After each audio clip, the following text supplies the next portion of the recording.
Hello friends, સ્વાગત છે તમારું મારી યુટ્યુબ ચેનલ ધર્મિષ્ઠાની રસોઈમાં। આજે આપણે બનાવીશું ભરેલા મરચાં। તો આજે આપણે ચણાનો લોટ શેક્યા વગર જ ભરેલા મરચાં બનાવીશું, જેના માટે આપણે આ રીતે મોટી સાઈઝના મરચાં લીધેલા છે। મરચાંને આપણે આ રીતે એક કટ લગાવી દઈશું। તો બધા જ મરચાંમાં આપણે આ રીતે કટ લગાવી દઈશું અને અંદરથી તેની નસો અને બિયાનો ભાગ છે તે આ રીતે આપણે દૂર કરી લઈશું। તો જો તમારા મરચાં છે તે સાવ મોડા હોય તો તમે આ રીતે બિયા કે નસો ન કાઢશો તો પણ ચાલશે, પરંતુ આપણા મરચાં છે તે થોડા તીખા હોવાથી આપણે આ રીતે તેનો બિયાનો ભાગ છે તે કાઢીને દૂર કરી લઈશું, જેથી વધારે પડતા તીખા ન લાગે।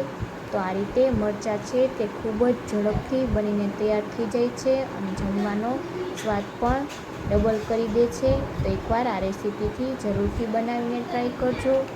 તો આ રીતે આપણે બધા જ મરચાંમાં આ રીતે બિયા અને નસોને કાઢીને તૈયાર કરી લીધેલા છે। તો હવે આપણે તેમાં ભરવા માટેનો મસાલો બનાવીશું।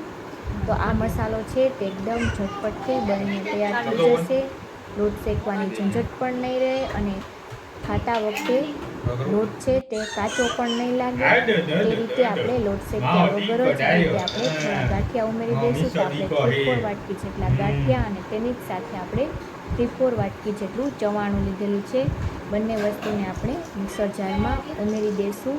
તો એકદમ ઇઝીલી છે મસાલો બનીને તૈયાર થઈ જશે અને ટેસ્ટમાં પણ ખૂબ જ સરસ લાગશે। ત્યારબાદ આપણે 1 ચમચી જેટલા તેમાં સફેદ તલ ઉમેરી દઈશું અને 1 ચમચી જેટલી આપણે લીલી વરિયાળી ઉમેરી દઈશું। તો વરિયાળી જરૂરથી ઉમેરવી, તેનો ટેસ્ટ ખૂબ જ સરસ મરચાંમાં આવે છે। તો આ રીતે આપણે બધી જ વસ્તુને પીસીને તૈયાર કરી લેવાની છે। તો આ રીતે આપણે તેને દરદરું જ પીસવાનું છે, વધારે પડતો સાવ ફાઇન પાવડર નથી કરવાનો। તો આ રીતે આપણે તેને દરદરું પીસીને લઈ લીધેલું છે। હવે આપણે તેમાં માંડવીના દાણા લીધેલા છે 4 ચમચી જેટલા, જે આપણે પહેલેથી જ રોસ્ટ કરી અને ખાંડીને રાખેલા હતા। જો તમે પહેલેથી ખાંડેલા ન હોય તો તમારે મિક્સર જારમાં સાથે જ ઉમેરી દેવાના। તો હવે આપણે તેમાં મીઠું ઉમેરી દઈશું ટેસ્ટ મુજબ। ત્યારબાદ આપણે તેમાં ખાંડ ઉમેરી દઈશું। તો આપણે 1 ચમચી જેટલી તેમાં ખાંડ ઉમેરી દઈશું અને આપણે અડધા લીંબુનો રસ ઉમેરી દઈશું।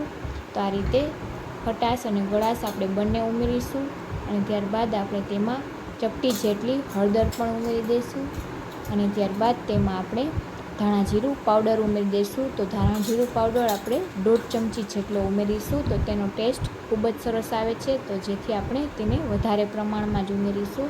ત્યારબાદ આપણે લાલ મરચું પાવડર ઉમેરી દઈશું ચપટી જેટલું, કેમ કે આપણા મરચાં તીખા હોવાથી આપણે વધારે નહીં ઉમેરીએ અને ગરમ મસાલો પણ આપણે ચપટી જેટલો જ ઉમેરીશું। જો તમારા મરચાં મોડા હોય તો તમારે તે મુજબ મસાલો ઉમેરવાનો। હવે આપણે આ રીતે બધું જ સરસ મિક્સ કરી લઈશું। તો આ રીતે કોરું જ પહેલાં આપણે મસાલા છે તે એકદમ સરસ આ રીતે ચલાવીને મિક્સ કરી લઈશું, જેથી એકદમ સરસ મસાલા અને આપણું ચવાણું અને ગાંઠિયા એકદમ સરસ મિક્સ થઈ જાય। હવે ત્યારબાદ આપણે તેમાં તેલ ઉમેરી દઈશું। તો આપણે 2 ચમચી જેટલું તેલ લીધેલું હતું, તેમાંથી આપણે 1.5 ચમચી જેટલું ઉમેરી અને પહેલાં આપણે મિક્સ કરી લઈશું। જો જરૂર લાગે તો વધારે તેલ ઉમેરવાનું। તો આ રીતે તેલ ઉમેરી અને એકદમ સરસ બાઇન્ડિંગ આવે એ રીતનું આપણે તેલ ઉમેરવાનું। જો જરૂર લાગે તો વધારે તેલ ઉમેરી દેવાનું। તો આ રીતે એકદમ સરસ ચલાવી અને આ રીતનું બાઇન્ડિંગ આવે એ રીતનું આપણે તેલ ઉમેરવાનું છે। તો એકદમ સરસ આપણું બાઇન્ડિંગ આવી ગયું છે। તો હવે આપણે તેને મરચાંમાં ભરી લઈશું। તો આ રીતે બંને સાઈડથી આ રીતે પકડીને આપણે મરચાંમાં એકદમ સરસ સ્ટફિંગ ભરી લઈશું। તો આપણે સ્ટફિંગ છે તે એકદમ સરસ આ રીતે દબાવીને એકદમ સરસ ભરી લઈશું, જેથી કરીને આપણે તળતા સમયે પણ બહાર ન આવે। તો આ રીતે બધા જ મરચાં છે તે સ્ટફિંગથી આપણે ભરીને તૈયાર કરી લઈશું। તો એકદમ ઇઝીલી 5 જ મિનિટમાં મસાલો પણ બનીને તૈયાર થઈ જાય છે અને મરચાં ખાવામાં પણ ખૂબ જ ટેસ્ટી લાગે છે। તો તમે એકવાર આ રેસીપીથી જરૂરથી ટ્રાય કરજો અને તમને મારી આ ભરેલા મરચાંની રેસીપી કેવી લાગી તે કોમેન્ટમાં જણાવવાનું ભૂલતા નહીં। તો આ રીતે એકદમ સરસ આપણે સ્ટફિંગ ભરી લઈશું અને એકદમ સરસ બહારથી મરચાંને સાફ કરી લઈશું, મસાલો ભરાઈ જાય ત્યારબાદ। તો આ રીતે બધા જ મરચાં છે તે આપણે એકદમ સરસ ભરીને તૈયાર કરી લઈશું।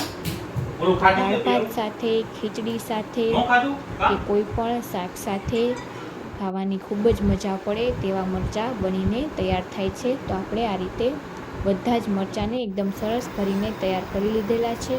હવે આપણે પેનમાં 3 મોટા પાવરા જેટલું તેલ ઉમેરી દઈશું અને તેલ ઉમેર્યા બાદ આપણે મરચાંને એકદમ સરસ તળવાના છે। તો આ રીતે તેલ ગરમ થઈ જાય ત્યારબાદ આપણે તેમાં હિંગ ઉમેરીશું અને ત્યારબાદ આપણે મરચાંને ઉમેરી દઈશું। તો આ રીતે આપણું તેલ છે તે ગરમ થઈ ગયું છે। તો હવે આપણે તેમાં ચપટી જેટલી હિંગ ઉમેરી દઈશું। ત્યારબાદ આપણે બધા જ મરચાંને આ રીતે તેલમાં તળવા માટે મૂકી દઈશું। આ રીતે બધા જ મરચાં મૂકી અને મીડિયમ ફ્લેમ પર આપણે તેને થવા દઈશું। તો આ રીતે એક સાઈડથી થઈ જાય ત્યારબાદ આપણે તેની સાઈડ ચેન્જ કરીશું। તો 2 જ મિનિટમાં આ રીતે એકદમ સરસ આપણા મરચાં છે તે એક સાઈડથી થઈ જશે। તો આ રીતે થોડા તેને થવા દઈશું અને ત્યારબાદ તેની સાઈડ ચેન્જ કરી અને બંને સાઈડથી એકદમ સરસ આપણે કરી લેશું, જેથી તેની ચામડી જાડી હોય છે તો એકદમ સરસ આપણા મરચાં છે તે થઈ જાય। તો આ રીતે એક સાઈડ થાય ત્યારબાદ આપણે આ રીતે સાઈડ ચેન્જ કરી અને બીજી સાઈડ પણ તેને તળી લેશું। તો આ એકદમ ટેસ્ટી મરચાં છે તે બનીને તૈયાર થઈ જાય છે અને ચોમાસામાં આ મરચાં ખાવાની ખૂબ જ મજા પડે છે। તો તમે પણ આ રેસીપીથી બનાવીને ટ્રાય કરજો અને જો તમને મારા વિડીયો ગમતા હોય તો વિડીયોને લાઈક કરજો, શેર કરજો। તો આ રીતે આપણે બધા જ મરચાંને બંને સાઈડથી થવા દઈ અને ત્યારબાદ આપણે તેમાં 2 થી 3 ચમચી જેટલું પાણી આ રીતે છાંટી અને તેને ઢાંકીને થવા દઈશું, જેથી કરીને તેની જાડી છાલ છે તે એકદમ સરસ થઈ જાય। તો તમે જોઈ શકો છો કે એકદમ સોફ્ટ આપણા મરચાં થઈ ગયા છે।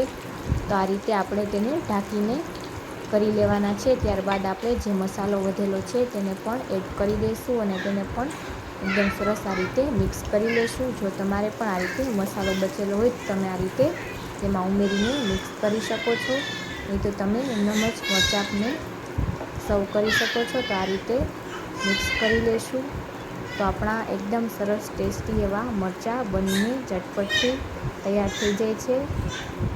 તો આ રીતે આપણે તેને 2 મિનિટ જેવું ઢાંકીને થવા દઈશું અને ત્યારબાદ આપણે મરચાંને સર્વિંગ પ્લેટમાં લઈ લેશું।